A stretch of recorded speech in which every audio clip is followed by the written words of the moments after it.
2025-26 के बजट में डिफेंस को मिला 6,81,210 करोड़ रुपए। पिछले साल से ये 9.53% का इंक्रीज़ है। बजटरी एस्टिमेट से ये 4.5% ज़्यादा है। लेकिन सबसे इंटरेस्टिंग बात यह है कि पूरे बजट में से ये जो अमाउंट मैंने बताया ये 13.45% है, यानी डिफेंस मिनिस्ट्री को सबसे ज़्यादा एलोकेट हुआ है इस साल। लेकिन इस बजट के बहुत सारे और नुएंसेस हैं, जैसे कैपिटल एक्सपेंडिचर, रेवेन्यू एक्सपेंडिचर। तो इन सारे नुएंसेस को समझने के लिए आइए बात करते हैं नितिन गोखले से, डिफेंस मंत्रा में।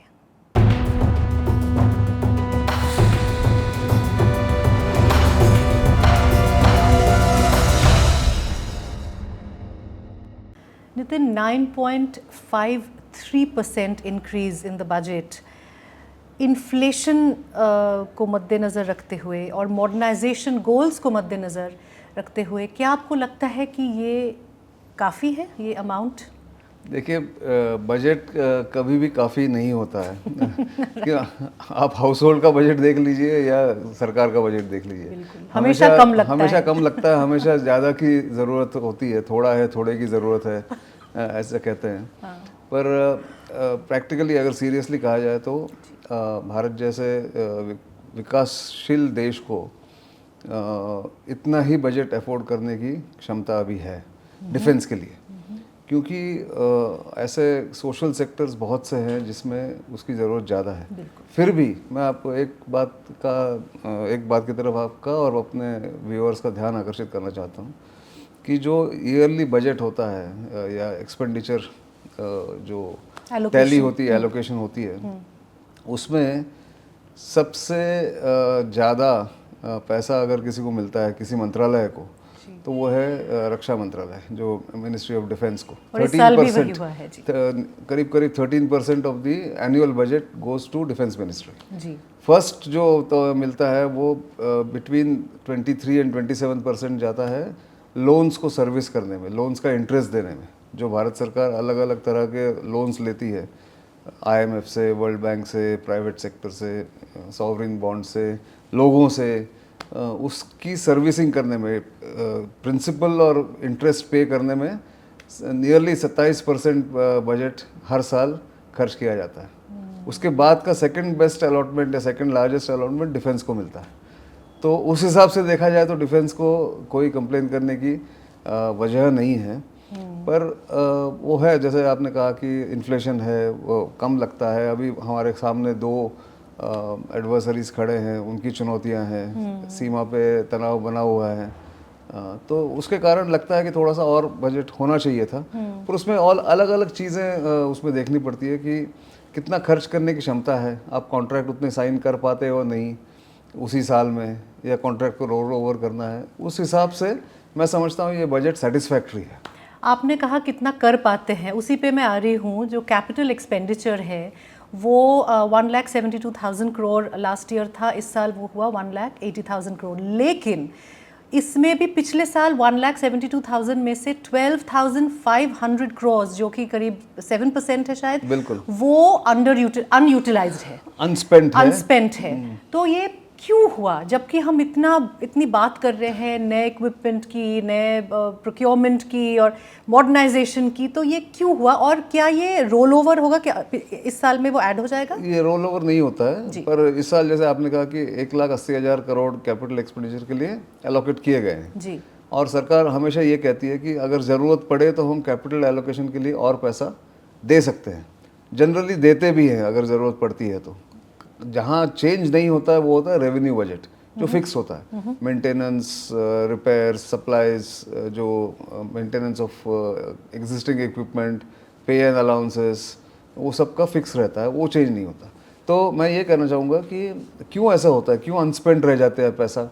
अब कई सालों से मिनिस्ट्री ऑफ डिफेंस 4,000 करोड़ से लेकर अभी इस साल 12,000 करोड़ वो पैसा वापस भेज देती है फाइनेंस मिनिस्ट्री के पास, क्योंकि वो खर्च नहीं कर पाते। तो उसके दो तीन कारण है उसमें। एक है आपके जो प्रोसेस है प्रोक्योरमेंट की, बड़े प्लेटफॉर्म्स के लिए, बड़े खरीदारी के लिए वो लंबे चलते हैं। हमारे यहाँ इक्विपमेंट जो है वो दोनों या तीनों अलग अलग वेदर पैटर्न्स में उसकी क्षमता होनी चाहिए, उसके टेस्टिंग होते हैं। तो विंटर में टेस्टिंग हाई ऑल्टीट्यूड में होता है, सिक्किम में या लद्दाख में या अरुणाचल प्रदेश में, तो वो होता है जहाँ बर्फ़ ज़्यादा होती है, बर्फ़बारी। अरुणाचल में बारिश ज़्यादा होती है, उसके कारण वहाँ टेस्टिंग अलग से होता है। डेजर्ट में टेस्टिंग होता है, या जहाँ पे वहाँ पे राजस्थान में या गुजरात में जहाँ गर्मी ज़्यादा पड़ती है। तो ये करते करते जो टेस्टिंग साइकिल है, equipment testing before deciding on which equipment to buy, वो कम से कम 2 साल चलता है। तो उसको 3rd ईयर में ही बाय किया जाता है जनरली, अगर कैपिटल एक्सपेंडिचर है। दूसरी बात ये मानना पड़ेगा, और ये खामी है, और मैंने कई बार इसके बारे में जिक्र भी किया है पहले अपने प्रोग्राम्स में अलग अलग, कि मिलिट्री ब्यूरोक्रेसी जो डिसाइड करती है प्रोक्योरमेंट में, जो यूनिफॉर्म पहने हुए जो ब्यूरोक्रेट्स हैं, मतलब जो अफसर उसको देखते हैं प्रोक्योरमेंट और एक्विजिशन को, उनकी भी एक प्रोसेस जो है बिल्कुल स्लो हो गई है। वो जिम्मेदारी जल्दी से लेना नहीं चाहते हैं, कोई गलती करना नहीं चाहते हैं, और थोड़ा सा सावधानता ज़्यादा बरतते हैं। मैं समझता हूँ कि उनको लगता है कि मैंने कहीं इधर उधर कर दिया, कहीं साइन कर दिया तो मैं लपेटे में आ जाऊँगा, करप्शन के चार्जेस हो जाएंगे, इसलिए स्लो डाउन करते हैं। कई बार उसके ऊपर फाइल के ऊपर बैठे रहते हैं। और तीसरा है कि जो हमारा प्रोक्योरमेंट प्रोसेस जो ओवरऑल है L1 लेने का, उसके ऊपर केसेस होते हैं, कभी कभी कोई चैलेंज करता है, वो डिले होता है। तो इन तीनों चारों कारणों के कारण आप कॉन्ट्रैक्ट साइन नहीं कर पाते हो उस फाइनेंशियल ईयर में जो जब होना चाहिए। तो इस बार ऐसे हुआ है, पर मैं समझता हूँ कि अभी डिफेंस मिनिस्ट्री ने इसके ऊपर ध्यान दिया है।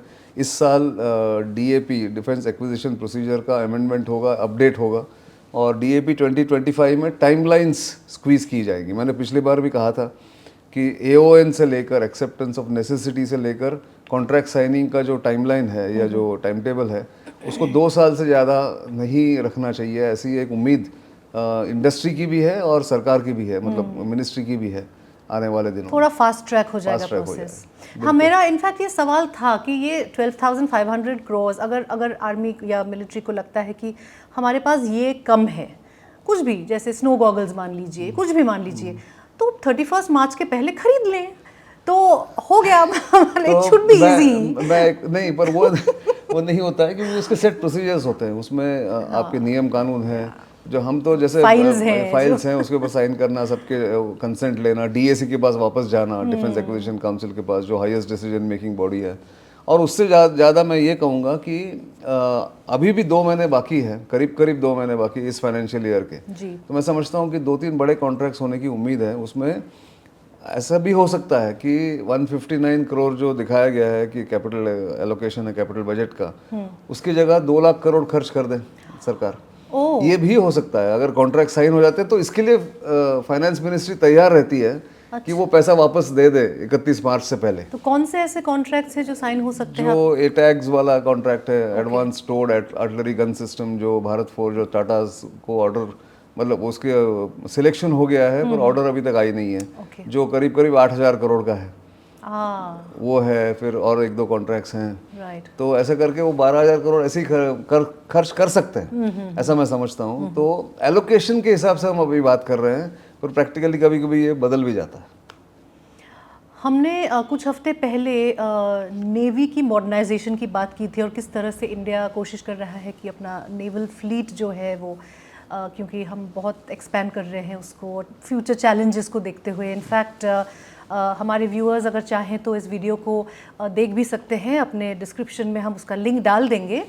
लेकिन इस बजट में अगर आप देखें तो नेवल फ्लीट एलोकेशन सिर्फ 2% इंक्रीज़ हुआ है। तो क्या लगता है आपको, क्या ये कम है और क्यों ये मतलब ये नेवल प्रोक्योरमेंट में देरी होती है, इसलिए क्या क्या प्रॉब्लम है? कम तो है ही, मतलब फिगर्स देखे तो कम है जी, पर उसमें प्रैक्टिकल डिफिकल्टी जो जैसे मैं बता रहा था कि नेवल प्लेटफॉर्म्स या एयर प्लेटफॉर्म जो होते हैं उनका जो प्रोसेस है बिल्डिंग का या मैन्युफैक्चर करने का, डिज़ाइन से लेकर मैन्युफैक्चरिंग करने तक, ये बड़ा लंबा प्रोसेस रहता है। एक सबमरीन का अगर आज डिसीजन हो जाए कि 3 submarine follow on orders scorpion को देने हैं, मतलब फ्रांस को देने हैं, तो अगर आज की तारीख में, जैसे हम यहाँ बैठे हैं अभी 9 तारीख में आज की, उस 9 तारीख को अगर डिसीजन लिया जाए मार्च के फरवरी के, तो उसके पैसे जो स्पेंड करने होते हैं वो करते करते कम से कम 3 साल लग जाएंगे टोटल कॉन्ट्रैक्ट के, क्योंकि 15% उसको एडवांस देना होता है, फिर नेक्स्ट ईयर उसका और एक जो स्टेजेस होते हैं पेमेंट के। तो आपको पैसा सिर्फ पैसा एलोकेट करने से नहीं होता, क्योंकि पैसा एलोकेट रहेगा, पड़ा रहेगा बैंक में या आपके किटी में, एमओडी के बजट में, पर वो स्पेंड करने की क्षमता नहीं होती, क्योंकि आप पूरा कॉन्ट्रैक्ट के पैसे आप देते नहीं हो किसी को एक साथ। उसके स्टेजेस होते हैं। एडवांस 15% ऑफ अ कॉन्ट्रैक्ट, अगर फर्ज कीजिए 1000 करोड़ का कॉन्ट्रैक्ट है तो 150 करोड़ पहली बार दिए जाएंगे एज एन एडवांस, फिर 6 महीने बाद उसका एक स्टेज होगा, कहीं जैसे तय करते हैं उस तरह से, कभी कोई 350 करोड़ दे देगा, फिर उसके बाद 400 दे देंगे, और फिर जाके फाइनल पेमेंट होता है जब पूरा इंस्पेक्शन हो जाता है। इसलिए budget is not a reflection of ये प्लान्स या एक्विजिशन कैसे होगा, ये कंटिन्यूस प्रोसेस है। पर लोग ये कहते हैं कि अभी से अगर रोड मैप पता हो तो मैन्युफैक्चरर्स अपना प्लानिंग, अपनी इन्वेस्टमेंट कर सकते हैं, इसलिए वो चाहते हैं हमेशा ये रोड मैप क्लियर है। ये बहुत इंपॉर्टेंट और इंटरेस्टिंग इन्फॉर्मेशन है, क्योंकि नंबर्स देख के कई बार पता नहीं चलता है। बिल्कुल, आप सिर्फ नंबर्स देख रहे हो या सिर्फ इंक्रीज देख रहे हो, लेकिन जो प्रोसीजर है, इसीलिए हम ज्ञान ले रहे हैं आपसे। जैसे मैं एक आपको उदाहरण दे दूं, जैसे एसएसएन के बारे में हमने बात की थी, सबमरीन्स जो बनाने जा रहे हैं भारत, तो जो 40,000 करोड़ 28,000 करोड़ का कॉन्ट्रैक्ट था वो, या 40,000 करोड़ होगा जाके आगे जाके, उसका जो स्पेंडिंग है वो 10 सालों में बटेगा। वो एक ही साल में इतने पैसा खर्च नहीं करना। और ऐसा भी नहीं है कि हर साल 4,000 करोड़ नहीं, कभी आपने 2,000 दे दिया, फिर अगले साल 6,000 दिया, उसके बाद और 6,000 दिया, ऐसे होता रहता है। आपने मेक की बात की, जो इंडिजिनस प्लेटफॉर्म्स हैं, तो इस साल मेरे ख्याल से 351% इंक्रीज हुआ है इंडियन एयरफोर्स की मेक कैटेगरी में। बिल्कुल। तो क्या एक्सपेक्ट कर सकते हैं हम? तो ये एक कदम ऐसा है कि जिसको भारतीय कंपनियों को, छोटी कंपनियों को बढ़ावा देने के लिए मेक 1, मेक 2, मेक 3 ऐसे कैटेगरीज हैं, जिसमें सुमोटो भी होता है। जैसे कि मेरे पास कोई प्रोडक्ट है, मैं समझता हूँ कि एयरफोर्स के लिए बहुत अच्छा है, तो मैं इसको प्रपोजल भेजता हूँ, फिर वो कमेटी उसके ऊपर बैठती है, उसका स्क्रूटिनी करती है, और अगर सिलेक्ट होता है तो उसको सरकार उसमें कुछ परसेंटेज निवेश करती है और कहती है कि आप इसको प्रोडक्ट को डेवलप करो, स्पाइरल डेवलपमेंट करो, फर्स्ट प्रोडक्ट, फर्स्ट प्लेटफॉर्म या फर्स्ट एडिशन उसकी कम क्षमता वाली हो, फिर मेक मार्क 1 हो गया, फिर मार्क 2 हो गया। ये आईडेक्स एक है, दूसरा है, फिर अदिति नाम की एक स्कीम है, और तीसरी वो आप डायरेक्टली मेक प्रोग्राम जो होता है मेक 2 वाला, उसमें आप अपना वो सुमोटो स्टेट मतलब अपने तरफ से दे दो, और पसंद आया तो वो कहते हैं कि ठीक है आप ये करो, इतना कॉन्ट्रैक्ट आपको मिलेगा, इतने पैसे मिलेंगे। तो इससे बढ़ावा मिलता है इंडियन इंडस्ट्री को, एमएसएमईज को। हम पिछले कुछ शोज़ में, डिफेंस मंत्रा में हर बार ये कह रहे हैं कि 2025 ईयर ऑफ रिफॉर्म्स है। तो मैं फिर से आपसे ये सवाल पूछूंगी, क्योंकि बजट की अगर बात आती है तो ऑब्वियसली इस पे भी बात करना ज़रूरी है, कि ओवरऑल इस साल हम क्या एक्सपेक्ट कर सकते हैं, स्पेशली इस बजट को देखते हुए? इस बजट को देखते हुए और जो रिक्वायरमेंट्स है उसको देखते हुए 2-3 चीज़ें होंगी। एक तो प्रोसेस फास्ट ट्रैक हो जाएगा, दूसरा जो टैक्सेशन या पेमेंट्स जो डिले होते हैं वो फास्ट ट्रैक हो जाएंगे, ऐसी उम्मीद है उस स्टेप्स जो वहाँ पे आउटलाइन किए गए हैं। तीसरा, indigenisation, 75% of the capital budget, अभी 1,80,000 करोड़ की हम बात कर रहे थे, उसका 75% डोमेस्टिक इंडस्ट्री को दिया जाएगा। तो अभी वो जो एक पॉजिटिव इंडिजनाइजेशन लिस्ट टाइम पे, वक्त पे जारी की गई है, जिसमें करीब 1,000 के आसपास के प्रोडक्ट्स, प्लेटफॉर्म्स वगैरह, इसका इंपोर्ट बैन कर दिया गया है। मतलब आपको देश में ही उसको बनाना होगा। और फोर्थ, मैं समझता हूँ कि फॉरेन ओईएम जो है, ओरिजिनल इक्विपमेंट मैन्युफैक्चरर्स, वो यहाँ जल्द से जल्द और ज़्यादा से ज़्यादा जॉइंट वेंचर्स एस्टैब्लिश करेंगे, क्योंकि ये अपॉर्चुनिटी उनके पास है कि भारतीय जो एक मार्केट है इंडिया का, डिफेंस मार्केट, उसको एक्सेस करने के लिए एकमात्र तरीका यही है। और मैं समझता हूँ इस बार एरो इंडिया भी अगले वीक में होने जा रहा है, उसमें इन सब चीज़ों पे काफ़ी चर्चा होगी। वहाँ पे राउंड टेबल्स हैं सीईओज़ के, डिफेंस मिनिस्टर्स का कॉन्क्लेव है, एमएसएमईज़ वहाँ पे स्टॉल्स लगाएंगे, करीब 2,000 कंपनियाँ वहाँ रहती है, तो इसमें उन सबको ये पता चलेगा क्या क्या चेंजेस हो रहे हैं, और मैं समझता हूँ Indian defence sector is poised for a leap frog moment. Aero India की आपने बात की, तो आते हैं एक्सपोर्ट्स पे।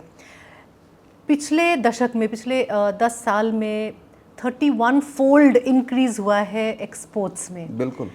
तो आप आगे किस तरह का आप देख रहे हैं ये जो ट्रेंड है, और जो बजट है ये किस तरह से इसको सपोर्ट कर रहा है?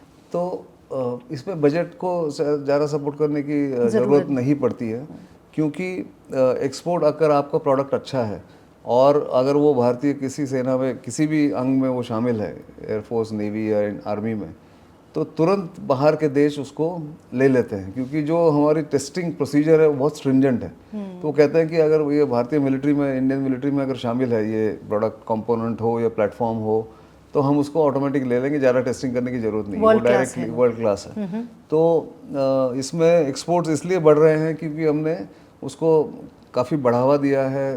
ईज़ ऑफ डूइंग बिजनेस वहाँ पे बहुत फास्ट ट्रैक हो गया है, लाइसेंसेस मिल रहे हैं एक्सपोर्ट्स के, और कुछ स्ट्रेटेजिक डायलॉग्स के तहत आर्मेनिया को जैसे हमने इकट्ठा एमओडी ने उनको जो जो चाहिए था, अलग अलग तरह की चीज़ें, प्लेटफॉर्म्स, वो सब एक साथ डेलीगेशन ले जाके उनको करीब 10,000 करोड़ का इक्विपमेंट पिछले 2022 या 23 में उनको दे दिया था। उसकी डिलीवरी अब शुरू हो गई है। ऐसे अलग अलग मित्र देश हैं, अफ्रीका में छोटे छोटे देश हैं जिनको छोटी छोटी चीज़ ज़रूरत पड़ती है।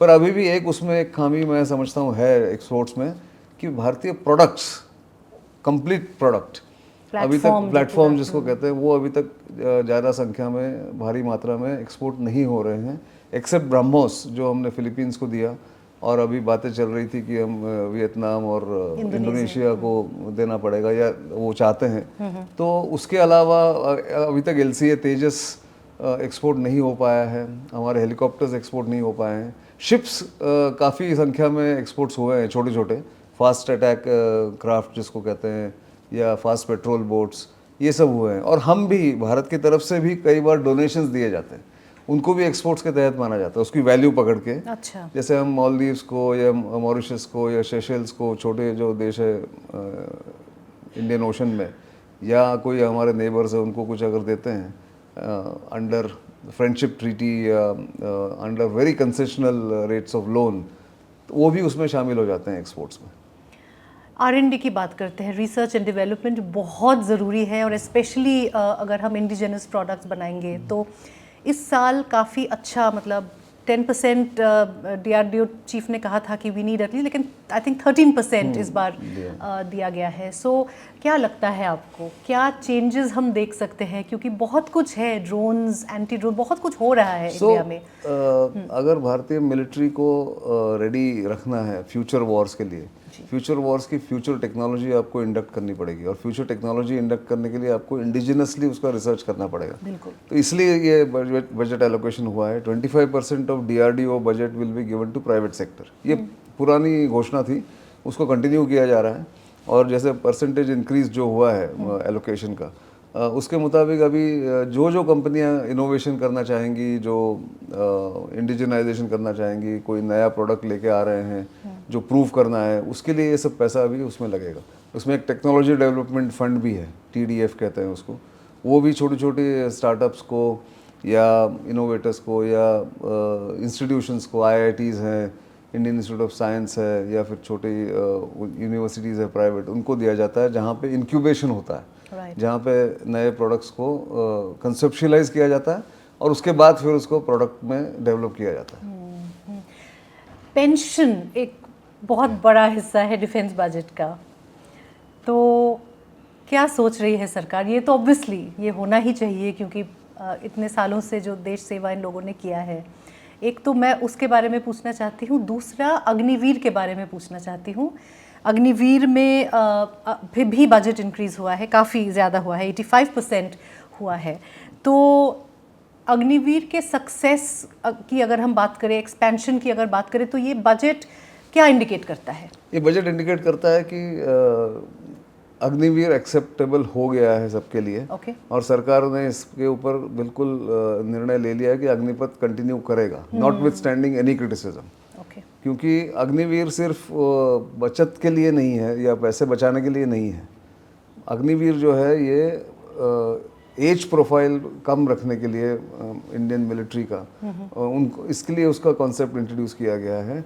मेरी एक ही उसमें एक कंप्लेन ये है कि इसमें जो अभी जो क्राइटेरिया है कि only 25% of the people recruited will be retained for longer duration, वो कम से कम 50 से 60% होना चाहिए। और मैं समझता हूँ कि अगर उसके ऊपर बात चल रही है, उसके ऊपर काफ़ी चर्चाएं होती रहती है, रिव्यू भी हो रहा है, तो पहली बैच जब वो निकल जाएगी अग्निवीर की अगले साल 2026 में, तब उसका निर्णय होगा। और मैं समझता हूँ ये जो ट्वीक या जो बदलाव आएगा उसमें ये आने की उम्मीद है कि रिटेंशन रेट जो है, रिटेंशन परसेंटेज जो है वो बढ़ जाएगा। बाकी Agniveer is a very good scheme for reducing the age profile of the Indian military. क्योंकि ये क्रिटिसिज्म है कि जो लोग निकल जाते हैं वो फ्रस्ट्रेशन से, अगर तो वो एंटी सोशल काम करे, मतलब यू नो अलग अलग उसमें क्रिटिसिज्म है। हाँ, उसके लिए काफ़ी कदम उठाए गए हैं। जैसे हर एक CAPF को अभी ये कंपलसरी कर दिया गया है कि आप 10% आपकी रिक्रूटमेंट की जो वैकेंसीज हैं वो अग्निवीर को रखेंगे, अग्निवीर को देंगे। एक दूसरा है कि इनको ये अभी भी यंग रहेंगे जब निकलेंगे वहाँ से, 22 साल की उम्र में निकलेंगे, तो अभी भी उनकी उम्मीद है कि हम वो पढ़ सकते हैं। उनको एक कॉर्पस दिया जा रहा है 11 से 12 लाख का जब वो निकलते हैं वहाँ से, तो आप या तो अपना बिजनेस शुरू कर सकते हैं। तो क्या ये पेंशन जो बर्डन है उसको रिड्यूस भी करेगा? That is a long term aim है, क्योंकि ये इसका जो इफेक्ट है पेंशन बजट को रिड्यूस करने का, ये जाके 10 साल बाद इसका इफेक्ट हमें दिखेगा या बजट पे दिखेगा। क्योंकि अभी भी जो आपके मेजॉरिटी जो पेंशन मतलब जो सैनिक है वो पेंशन मिलता है उनको, उनके 17 साल 15 साल 13 साल सर्विस होती है, उसके बाद उनको पेंशन दिया जाता है।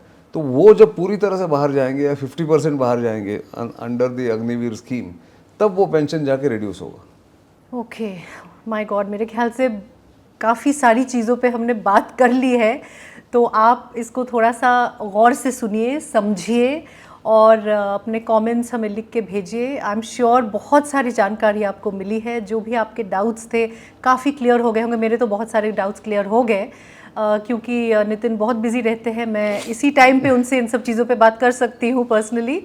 तो thank you so much for watching. Nitin, thank you so much हमें टाइम देने के लिए। इस वीडियो को प्लीज़ लाइक और शेयर कीजिए। मिलते हैं अगले हफ्ते।